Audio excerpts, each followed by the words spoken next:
So, ani nang nahitabo sa tulay na mo after sa baha. Ano na siya, ang pangpang. Muna ning overflow. Overflow ang tawag na. Dito ba, mahulog lagi ka? Hmm? MJ, diri ra dapit nak.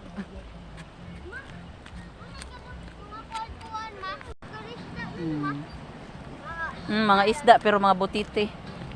Mahulog ka anak ko. Uy, mahulog ka ba?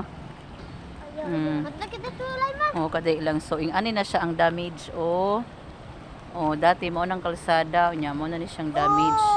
After atong baha. Tapos, mo nang tulay. Diba? Ani siya grabing damage. Oh.